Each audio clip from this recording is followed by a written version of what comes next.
যাবে কি যাবে না এটাই ভাবছে মেঘ। বুকে সাহস নিয়ে দু কদম এগিয়েছে মেঘ। একটু উঁকি দিয়ে দেখলো ছাদের দিকে। ছাদের গেটটা খোলা।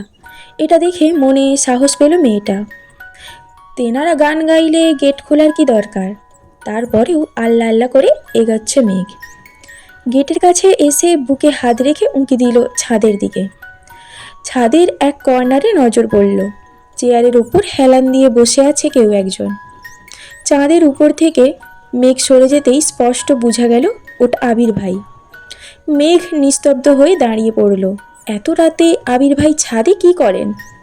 কৌতূহল হলো মেঘের। আগে কি গান গেয়েছে তা মেঘ বুঝতে পারেনি। নিচ থেকে শুধু সুরটাই শুনেছে। এখন আবির ভাই নীরব। কয়েক মুহূর্ত পর আবির ভাই আবার শুরু করলো। ছোট্ট বুকে মেঘ জমিয়ে কেন রে কাঁদস পাখি, তুই ফিরবি বলে আমি কেমন সন্ধ্যা নামায় রাখি। ছোট্ট তোর ওই ওমের ডানায় নাক ঘষতে দিবি কি, বুকের ভেতর ঘুলঘুলিতে একলা পাখি হবি, তুই বুকের ভেতর ঘুলঘুলিতে একলা পাখি হবি। মেঘ উদ্বিগ্ন নয়নে তাকিয়ে আছে আবির ভাইয়ের দিকে। ছেলেদের গান শিখতে হয় না, তারা খালি গলাতে গান গাইলেও যেন অসম্ভব সুন্দর লাগে। মেঘ মুগ্ধ হয়ে আবিরের গান শুনছে। আবির ভাই একই লিরিক্স বারবার গাওয়াতে গানে মনোযোগ দিল মেঘ। নিজেকে নিজে প্রশ্ন করল মেঘ, এই গান কাকে উদ্দেশ্য করে গাইছেন উনি? আমাকে নিয়ে নয় তো? এটুকু বলতেই মুখে হাসি ফুটে উঠল মেঘের। তৎক্ষণাৎ মনে হলো, উনি আমাকে নিয়ে কেন গান গাইবেন? আমি কে? তানভীর ভাই তো সেদিন বলল আবির ভাইয়ের জীবনে কেউ আছে, তাহলে কি তার কথা ভেবেই গাইতেছেন? সঙ্গে সঙ্গে হাসি গায়েব হয়ে গেল মেঘের। নিস্তব্ধ আঁখিতে তাকিয়ে আছে সে। বুকের বাপাশে হালকা ব্যথা অনুভব হলো। ওনার মনে সত্যি অনেক দুঃখ। না হয় এমন গান কেউ গায়? এর মধ্যে আবির ভাইয়ের গান থেমে গেল। কিছুক্ষণ নীরব থেকে পকেট থেকে একটা সিগারেট বের করে ঠোঁটে ধরল। আগুন দিয়ে জ্বালালো সেই সিগারেটটা। এদিকে মেঘের মাথায় আকাশ ভেঙে পড়েছে।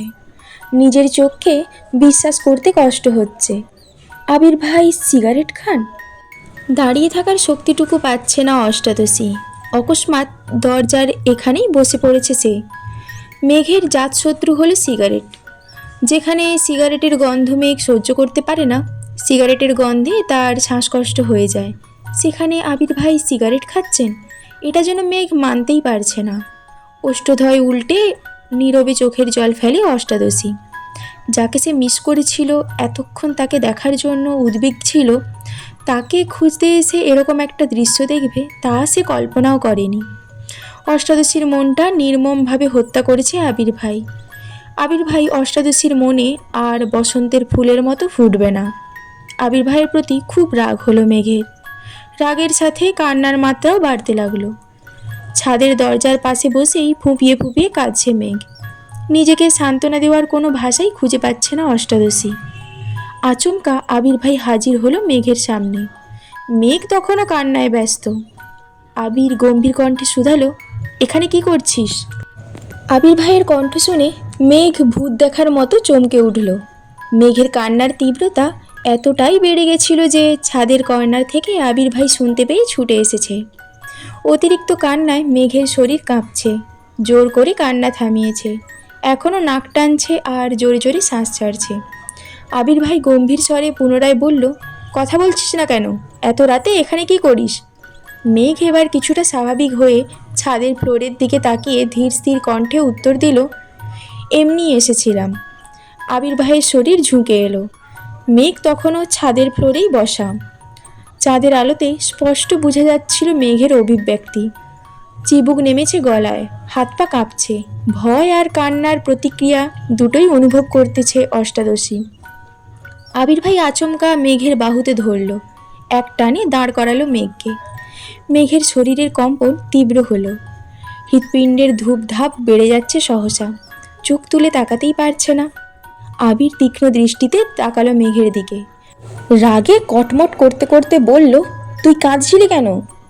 মেঘ উত্তর খুঁজে পাচ্ছে না। কিভাবে বলবে আবির ভাইয়ের সিগারেট খাওয়া আর অন্য মেয়েকে উদ্দেশ্য করে গান গাওয়াতে তার ভেতর থেকে এমনিতেই কান্না আসছে।